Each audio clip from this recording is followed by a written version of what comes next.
Hello students, hope you all are doing well. आज हम ये देखेंगे कि कोई भी रैशनल नंबर उसका अगर हम स्क्वायर ले लें तो वो 2 के इक्वल नहीं आएगा। ठीक है। There is no rational number x belongs to q such that x square equals to 2।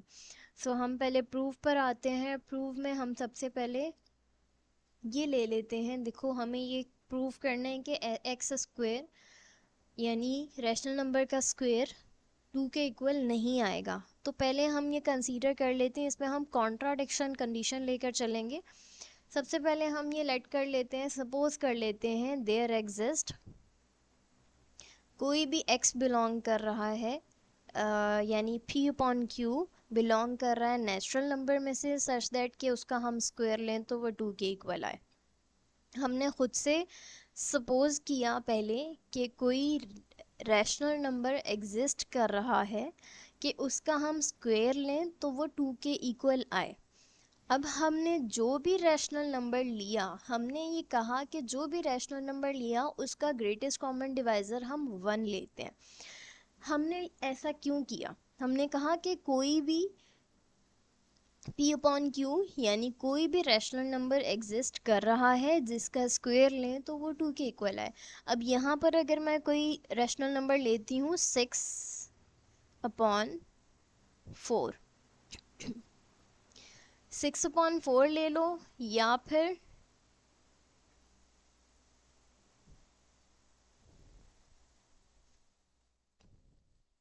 3 upon 2 ले लो, या फिर 12,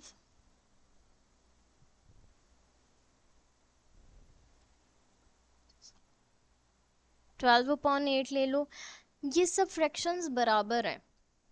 12 अपॉन 8 ले लें, 6 अपॉन 4 ले लें, या 3 अपॉन 2 ले लें, ये सब फ्रैक्शंस बराबर हैं। लेकिन इन सब फ्रैक्शंस में से अगर मैं हर फ्रैक्शन की बात करूं तो इसका ग्रेटेस्ट कॉमन डिवाइज़र कुछ और होगा, इसका ग्रेटेस्ट कॉमन डिवाइज़र कुछ और होगा, इसका ग्रेटेस्ट कॉमन डिवाइज़र कुछ और होगा। इन दोनों का ग्रेटेस्ट कॉमन डिवाइज़र 2 होगा, इन दोनों का ग्रेटेस्ट कॉमन यानी इस फ्रैक्शन का ग्रेटेस्ट कॉमन डिवाइज़र 1 होगा। यानी ये किसी और टेबल से कैंसिल नहीं हो सकते सिवाय 1 के, और ये 1 के अलावा 2 से भी कैंसिल हो सकते हैं। ठीक है। सो इसका ग्रेटेस्ट कॉमन डिवाइज़र 4 होगा। ठीक है। सो हमने क्या किया कि हमने कहा कि जो भी फ्रैक्शन है अगर हम उसका स्क्वायर करें और वो 2 के इक्वल आए, जो भी फ्रैक्शन अगर एग्जिस्ट कर रही है, ठीक है, और उसका हम स्क्वायर लें और वो 2 के इक्वल आए, तो हमने ये कहा कि हम जो भी फ्रैक्शन है हम उसकी सबसे लोएस्ट फॉर्म ले रहे हैं। यानी ये मैंने आपको डिफरेंट फ्रैक्शंस लिखकर दिखा दी थी, ये एक ही बेसिकली ये सारी इक्वल ही है, लेकिन इसकी मैंने सबसे लोएस्ट फॉर्म भी लिखकर दिखा दी। यानी इसकी सबसे लोएस्ट फॉर्म 3/2 है। सो 3/2 का जो ग्रेटेस्ट कॉमन डिवाइज़र है वो 1 हो सकता है। सो मैंने यहाँ पर एग्जाम्पल के तौर पर ये बताया था कि हमने जो फ्रैक्शंस देखी हैं इनमें ग्रेटेस्ट कॉमन डिवाइज़र डिफरेंट हो सकते हैं, लेकिन जो सबसे सिंपलेस्ट फॉर्म है उसका ग्रेटेस्ट कॉमन डिवाइज़र 1 है। सो हमने क्या किया कि हमने एक ऐसी फ्रैक्शन ले ली जिसका ग्रेटेस्ट कॉमन डिवाइज़र 1 था। अब हमने क्या किया कि हमने इसके ऊपर स्क्वेयरिंग की। अच्छा, यहाँ पर स्क्वेयर है, x square equals to p upon q का स्क्वायर इक्वल्स टू 2। अब मैंने ये स्क्वायरिंग पी अपॉन क्यू के ऊपर अप्लाई कर दी, तो ये क्या बन गया, p square upon q square equals to 2। अब ये p square as it is था इक्वल्स टू 2 क्यू स्क्वायर, यहाँ पे क्यू स्क्वायर डिवाइड हो रहा था, यहाँ जाके मल्टीप्लाई हो गया। सो अब मैं ये कहती हूँ कि पी स्क्वायर जो है वो इवन है, यानी किसी भी नंबर का स्क्वायर ले लो तो वो इवन के इक्वल आता है, इवन नंबर के इक्वल आता है। सो यहाँ पर ये p इवन भी हो सकता है, ऑड भी हो सकता है। स्क्वायर लेने पर तो इवन नंबर आ रहा है, ये तो कंफर्म है, लेकिन स्क्वायर लेने से पहले जो p है वो ऑड है या इवन है ये हमें नहीं पता। सो हम ये कह देते हैं कि अगर p ऑड है तो ऑड नंबर की डेफिनेशन क्या होती है, 2m-1 for some m belongs to integers. यहाँ पर m वेरी करता रहेगा, यानी डिफरेंट m हम लोग कंसीडर करते जाएंगे और उसमें से अगर हम 1 माइनस करेंगे तो ये हमारे पास ऑड नंबर बन जाएगा। अच्छा, मैं इसको कुछ एग्जांपल्स दे के बता भी देती हूँ।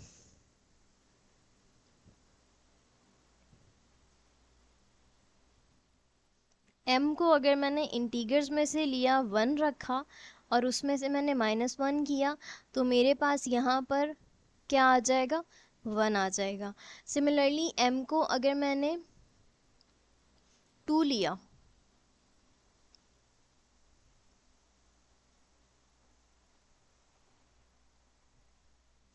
तो यहाँ पे मेरे पास 3 आ जाएगा।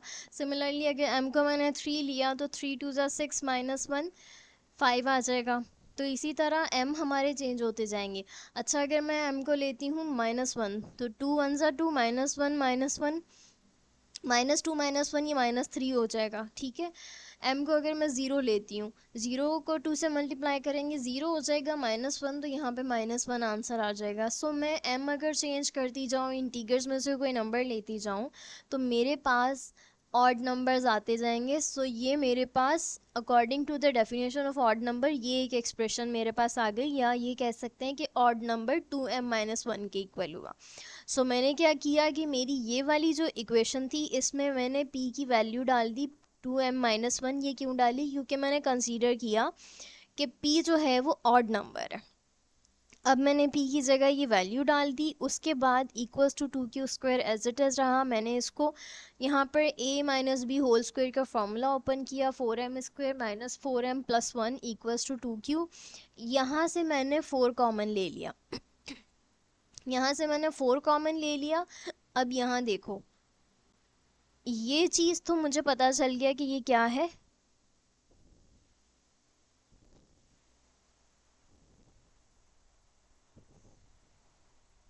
इवन है। कैसे पता चला कि ये इवन है, क्योंकि q² ऑड है, q² ऑड नहीं है, q² इवन नंबर है। किसी भी नंबर का स्क्वायर लें तो इवन नंबर आता है, लेकिन अगर हम उसको 2 से मल्टीप्लाई कर दें यानी 2q², q² का तो हमें पता चल गया इवन नंबर आ रहा है, लेकिन अगर हम उसको साथ में जो 2 लिखा हुआ है उससे मल्टीप्लाई कर दें तो 110% गारंटी है कि यहाँ हमें इवन नंबर ही मिलेगा। सो यहाँ पर m² माइनस m की जगह कोई भी नंबर आ जाए लेकिन बाहर इवन नंबर लिखा हुआ है, और अगर मैंने 4 से मल्टीप्लाई करवा दिया तो यहाँ पर भी मेरे पास क्या आ जाएगा,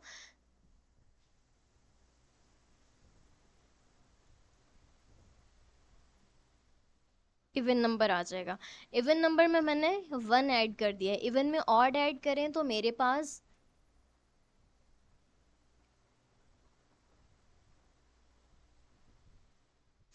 इवन में अगर मैंने ऑड ऐड किया, इवन में ऑड ऐड किया तो ऑड आएगा मेरे पास, और यहाँ पर इवन नंबर है जो कि ऐसा पॉसिबल नहीं है। अगर मेरा इस साइड पर, मेरी लेफ्ट हैंड साइड जो है, अगर वहाँ पर ऑड आ रहा है और राइट हैंड साइड पर इवन नंबर बन रहा है तो ये तो नॉट इक्वल टू कंडीशन हो गई। अगर मैंने यहाँ पर देखा कि 2q² इज ऑड, अगर यहाँ वाली चीज़ ऑड आ रही है, लेफ्ट हैंड साइड ऑड आ रही है, तो लाजमी सी बात है फिर राइट हैंड साइड भी ऑड होनी चाहिए। तो इसका मतलब ये हुआ कि 2q² जो है वो ऑड है, लेकिन 2q² ऑड तो नहीं है, वो तो इवन है। ठीक है, सो अगर ये इवन है तो इसका मतलब ये कि मैंने शुरू में जो चीज़ ली थी कि p जो है वो ऑड है, तो फिर वो ऑड तो नहीं हुआ, फिर p इवन हुआ, क्योंकि अगर वो इवन होगा तो हमारी right hand side and left hand side दोनों इवन होंगी। सो यहाँ पर मैंने लिखा कि p इज़ नॉट ऑड, क्योंकि मैंने कंसीडर ये किया था p ऑड है, और ऑड लेके मैंने जब चली तो यहाँ पे ऑड आ रहा है और यहाँ पे इवन आ रहा है। इवन एंड ऑड दोनों इक्वल नहीं हो सकते। सो मैंने क्या किया, मैंने अब ये क्या कहा कि p इज़ नॉट ऑड। अब p ऑड नहीं है क्योंकि मैंने ये देख लिया कि एक साइड पे ऑड नंबर आ रहा था, एक साइड पर इवन नंबर आ रहा था। अब मैंने क्या किया कि p को मैंने इवन नंबर लिया। क्यों लिया, क्योंकि ऑड मैं चेक कर चुकी हूँ, ऑड तो नहीं है। अगर ऑड नहीं है तो लाजमी सी बात है इवन होगा। सो मैंने क्या किया कि p को इवन नंबर लिया।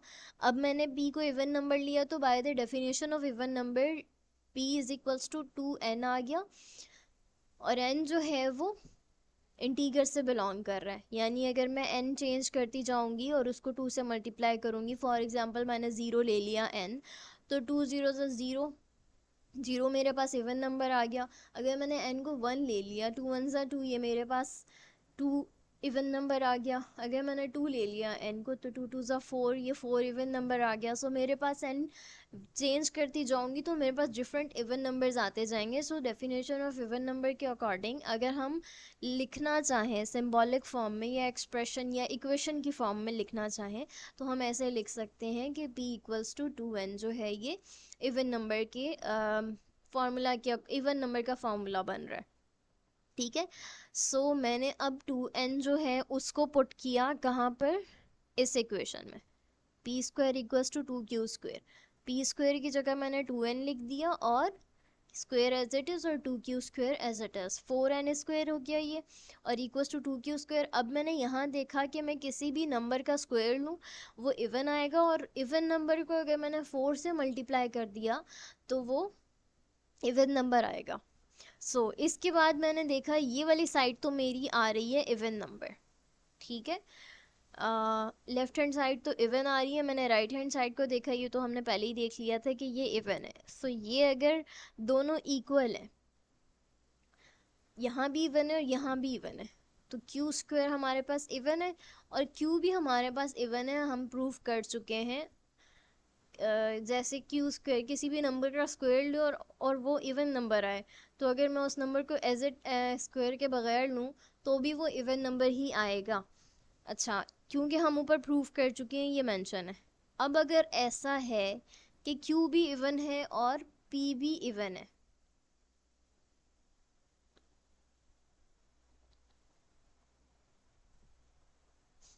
q भी इवन है और p भी इवन है, अगर ऐसा है कि दोनों नंबर इवन है, तो फिर इसका ग्रेटेस्ट कॉमन डिवाइज़र 1 तो नहीं होगा, फिर इसका ग्रेटेस्ट कॉमन डिवाइज़र 2 होगा। अगर दोनों नंबर इवन है तो इवन नंबर का ग्रेटेस्ट कॉमन डिवाइज़र 2 होता है, यानी 2 से वो कैंसिल हो सकते हैं, जो कि कॉन्ट्राडिक्शन है। तो फिर हमने ये कहा कि कोई x बिलोंग नहीं करता, कोई x एग्जिस्ट नहीं करता कि वो बिलोंग करे रैशनल नंबर में से, सच दैट कि उसका मैं स्क्वायर लूँ तो वो 2 के इक्वल है। अच्छा, यहाँ पर इस साइन का मतलब होता है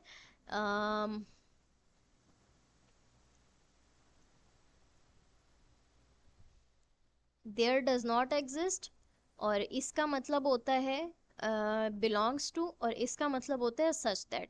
तो इसको हम कैसे पढ़ेंगे, there does not exist any x belongs to rational number such that x² equals to 2। So हमने देखा कि कोई भी रैशनल नंबर उसका स्क्वायर ले लें तो वो 2 के इक्वल नहीं आएगा। हमने कैसे लिया, पहले हमने मान लिया कि ठीक है, हम मान लेते हैं कि कोई रैशनल नंबर एग्जिस्ट कर रहा है कि उसका हम स्क्वायर लें, p/q belongs to rational number such that कि हम उसका स्क्वायर लें तो वो 2 के इक्वल है। फिर हमने ये कहा कि वो जो भी नंबर है हमने उसकी लोएस्ट फॉर्म ली, सबसे सिंपलेस्ट फॉर्म ली कि उसका ग्रेटेस्ट कॉमन डिवाइज़र 1 के इक्वल आ रहा है, और फिर हम उसके बाद उसको इसी चीज़ को लेके चलते गए कि p² और q² हमने इन दोनों को प्रूव करना है कि ये इवन है, दोनों इवन है या फिर दोनों ऑड है। इनमें से ये देखना है कि ये ऑड है या इवन है। सो हमें आगे जाके पता चला कि ये तो दोनों इवन है। अगर दोनों इवन है तो इन दोनों का ग्रेटेस्ट कॉमन डिवाइज़र 2 होगा। अगर 2 है तो फिर तो ये कॉन्ट्राडिक्शन हो गया, हमने तो ग्रेटेस्ट कॉमन डिवाइज़र 1 कंसीडर किया था। सो अगर ऐसा नहीं प्रूव हो रहा तो ये कॉन्ट्राडिक्शन हो गया, और फिर हमने ये लिख दिया कि कोई एक्स बिलोंग नहीं करता कि उसका स्क्वायर लें तो वो 2 के इक्वल आए।